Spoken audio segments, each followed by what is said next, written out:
Salut à tous! Aujourd'hui, ça y est, on est dans une période où on va récolter les graines de Sarracenia pour prévoir l'avenir des années futures. Donc je vais vous faire un petit point sur la récolte de graines sur vos Sarracenia. Ne ratez pas, c'est maintenant ou jamais.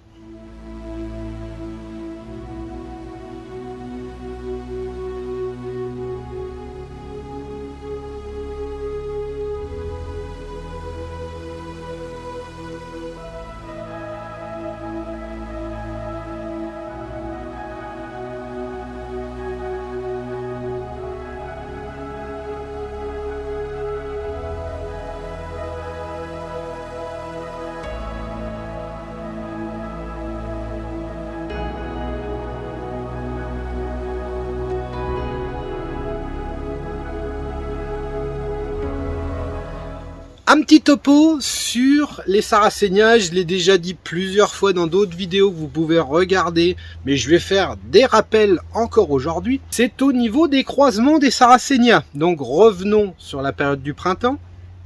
Quand nous croisons une plante avec une autre, comment fait-on déjà pour les noter? Donc, quand vous prenez par exemple le pollen d'une plante, donc prenons par exemple Adrian Slack. On va prendre son pollen avec un coton-tige et on va mettre le pollen sur une fleur d'une leucophylla. Qu'est-ce qu'on va noter sur l'étiquette? L'étiquette va comporter le nom Leucophylla X Adrian Slack. La plante qui sera porteur des graines se trouve toujours en première position X Adrian Slack pour savoir que c'est Adrian Slack qui a déposé le pollen sur cette fleur. Au niveau des croisements, faites très attention aux termes utilisés. Quand on va croiser une leucophylla avec une leucophylla, ce ne sera en aucun cas un hybride, ce sera une leucophylla. C'est une espèce. La leucophylla est une espèce.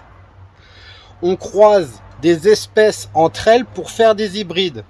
Vous croisez Flava avec Leucophylla, vous avez un hybride F1 déjà pour démarrer. Vous croisez une leuco avec une leuco, vous obtiendrez une nouvelle leuco. Bien faire la différence à ce point de vue-là. Donc, hybride F1, c'est le démarrage du début. C'est une espèce avec une autre espèce qui donne une descendance hybride F1 et ces hybrides F1 seront sélectionnés. Si on reprend ensuite les descendances de F1 et qu'on recroise avec une autre plante, nous arriverons sur des hybrides F2. Faites bien la différence entre les deux. Donc quand je vois des plantes nommées F2 sans avoir utilisé l'hybridation, ça n'existe pas. Ça n'existe pas. On ne peut pas nommer, si je prends toujours un exemple, Leucophylla Mont Blanc X, Leucophylla Mont Blanc qu'on peut voir, ce terme n'existe pas. On pourra le nommer Leucophylla Mont Blanc X self en général qu'on note, parce que c'est un Leucophylla qui a été pollinisé par sa fleur lui-même et qui a été protégé pour pas qu'il y ait d'insectes qui viennent parasiter notre pollinisation. Mais nous resterons sur Leucophylla Mont Blanc X self. Point barre. Pas besoin de voir des trucs Mont Blanc F1, Mont Blanc F2. Ça ne veut absolument rien dire.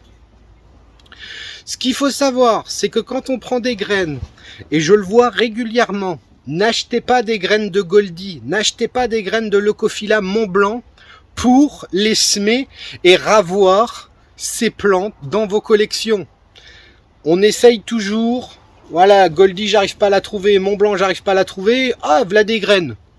Ouais, mais le problème c'est que quand tu vas ressemer leurs graines, malgré que c'était une pollinisation protégée, nous aurons une sortie de plante qui sera un Leucophylla. Malgré le lien de parenté, malgré ce que tu veux, tes graines de Sarracenia flava Goldie ne te donneront jamais la plante initiale.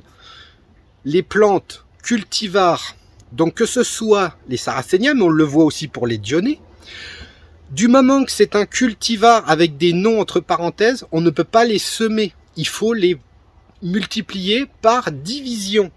Et c'est tout. Si vous avez des plantes que vous semez en tant que Goldie, vous allez avoir des Sarracenia flava. Tout simplement. Rien de plus.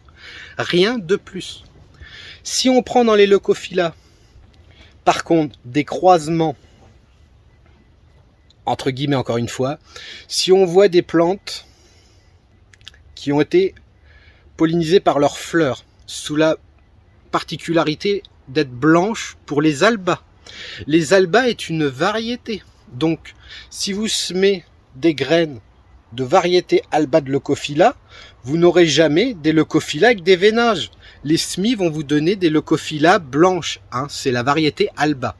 Exactement, si je reviens sur les flavas, si vous semez les différentes variétés de flava, vous allez obtenir le flava, vous allez obtenir des rubricorpora, vous allez obtenir des rugelli, parce que c'est des variétés. Ça marche.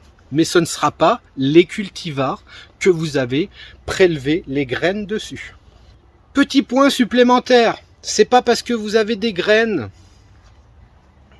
avec des parents hybridés, des très grands parents, qui sont classés cultivars officiels, qui ont des caractéristiques hors normes par rapport, on va dire, aux plantes naturelles, que théoriquement vos semis vont être magnifiques.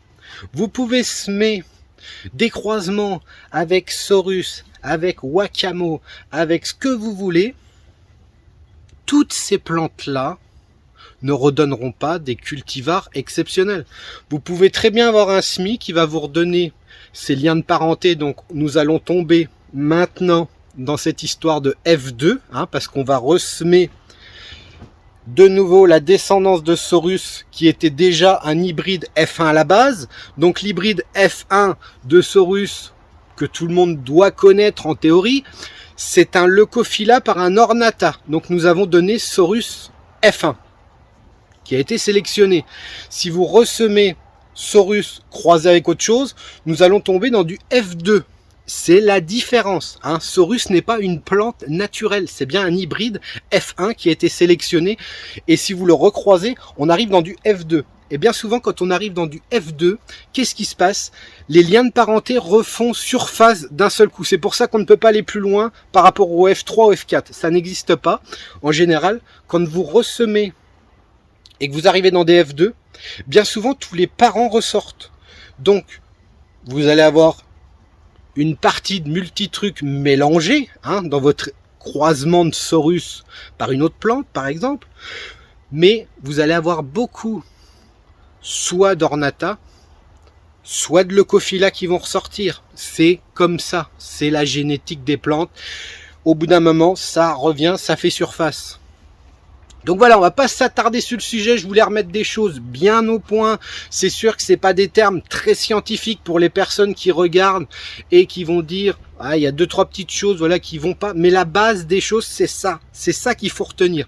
On ne sème pas des cultivars pour essayer d'avoir des cultivars, c'est mission impossible, c'est contre nature. Hein. Quand vous avez les Dionnées, c'est pareil. On ne sème pas de Dionnées et Kériou, on ne sème pas de Sotou, je ne sais quoi. Ça ne redonnera jamais ces plantes-là. Hein. Les plantes sont vraiment sélectionnées pour leurs caractéristiques. Voilà, qui ont eu un petit problème lors du semis ou que ça a été dans la graine. Il y a eu un petit changement qui fait que dès que ça a poussé, ça voilà, c'est devenu d'une telle façon. Et du coup, la seule moyen de les multiplier, c'est division, bouturage, et c'est tout. Et c'est tout. Il ne faut pas partir de graines pour, comme je vous disais, ce que je vois souvent, c'est la Sarracenia flava Goldie. Hein, Goldie, théoriquement, vous la ressemez, vous allez avoir des flavas toutes vertes. Hein, il n'y aura jamais de jaune dans les Goldie. Donc moi, ce que je voulais vous dire, c'était surtout la récolte de graines. On se pose souvent la question, vous voyez, hop, ça commence à changer de couleur. Donc c'est là qu'on va commencer à ramasser. Moi, les fleurs, je vais dire que je les ramasse quand elles sont sèches ou quand les fruits sont jaunes, pas avant, hein, pas de couleur verte. On ne ramasse pas les fleurs quand elles sont vertes. Les graines ne sont pas à maturité à l'intérieur. Donc voilà la fleur. Donc vous voyez le fruit qui est à l'intérieur, qui est bien gonflé avec ses graines à l'intérieur. Moi, ce que j'utilise, je vais vous montrer, c'est simplement la petite étiquette que tout le monde a. Je vais la mettre à l'endroit si vous voulez voir. Voilà, la petite étiquette comme ça, avec un petit trou. Et ça, c'est les attaches. C'est une simple attache. C'est les attaches pour accrocher les voiles d'ombrage. Mais vous pouvez prendre un trombone, ce que vous voulez. Et hop, quand je pollinise, hein, il y a juste à soulever la languette. On la clipse. Et puis après, hein, elle descend jusqu'en bas de la tige. Et puis elle va attendre sur le rhizome le temps que la fleur se fasse. Ce qui fait qu'au moment où c'est que je coupe et j'ai juste à récupérer l'étiquette et je vais semer directement ma fleur. Moi, je stocke pas de graines. Cette année, j'ai même pas récolté de fleurs pour vous les proposer sur le site. À chaque fois que j'en ramasse, je les sème directement. Donc, une fois que vous avez votre fleur, hein, bien l'étiquette pour se rappeler des liens de parenté. Donc là, c'est un Leucophylla par un Arthropurpurea flava. Donc, cette fleur va nous donner des graines de moreille F1, tout simplement. Donc, qu'est-ce que je fais avec les fleurs en général pour que ce soit plus facile? Je la dépieute, voilà, je la dépieute comme ça, on enlève les sépales, on vire le parapluie. Après, on se retrouve avec une chose comme ça. Et après, vous soulevez simplement les compartiments. On voit, ça fait des petites fentes en général. Il y a les petites fentes. On fait sauter les compartiments et on récupère les graines tout simplement. Et après, semis sur... bon, moi, cette année, je m'occupe pas. Je fais du semis naturel, on va dire. Donc, c'est semis sur bac. Des petits bacs de semis. De la tourbe, rien de ce qu'il y a de plus basique, hein. Soit on met 100% en tourbe, mais moi j'aime pas trop à cause des parasites au niveau des vers, hein. Les vers aiment pas trop, donc ça fait remonter en général la tourbe, ça s'installe plus facilement. Je sème mes graines sur 50-50 tourbes per litre et je recouvre de vermiculite. Pourquoi je recouvre de vermiculite mes semis? Il y a une année on m'a dit oh, pourquoi t'as recouvert tes semis, tes graines de vermiculite, t'as besoin de la lumière pour germer. Archi faux. Archi faux. Les graines n'ont pas besoin de voir la lumière pour germer. Pourquoi j'avais fait ça?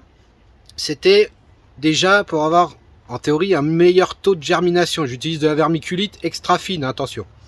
Ce qui fait que c'est recouvert, et si au moment de la germination, le substrat aurait tendance à sécher en surface, elle est toujours protégée par cette couche. Je me suis rendu compte d'un truc. C'est que là, les graines, je les sème en ce moment, elles sont mises dans la serre. Donc la serre va passer tout l'hiver au froid. Donc à 5 degrés, c'est chauffé ici. Hein. Ce qui fait que les graines, vont être semées là-bas au fond et vont passer tout l'hiver comme ça. Et vers avril, c'est là qu'elles commencent à germer, à sortir. Quelle est la différence que j'ai eue avec des graines semées directement sur substrat et semées directement sur vermiculite? Déjà, taux de germination, aucune différence. Identique. Mais le seul truc que j'ai eu énormément de chance et qu'on ne pense peut-être pas forcément, qu'est-ce qui s'est passé pendant l'hiver? Ça a été tellement long de semer ça comme ça et de les laisser traîner entre guillemets. Il s'est passé un truc, c'est que j'ai eu des problèmes de rongeurs. Donc dans la serre, il y a des rongeurs qui se promènent. C'est pareil chez vous.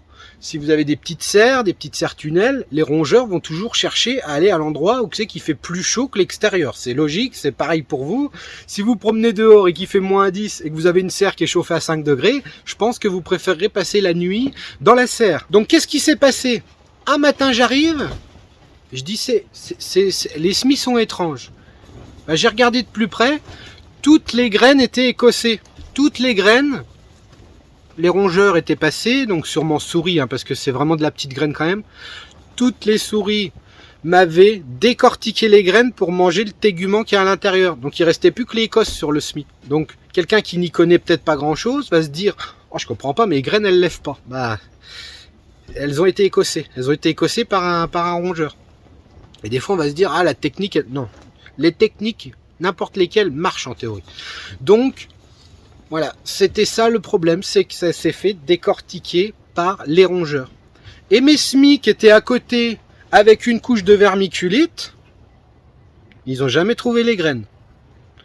Toutes les graines étaient intactes, la vermiculite n'avait pas été touchée. Ils sont passés de bac en bac, tout était mélangé. Ils m'ont mangé toutes les graines qui n'avaient pas de vermiculite en protection dessus. Donc moi, personnellement, cette année, j'ai recommencé à faire mes semis.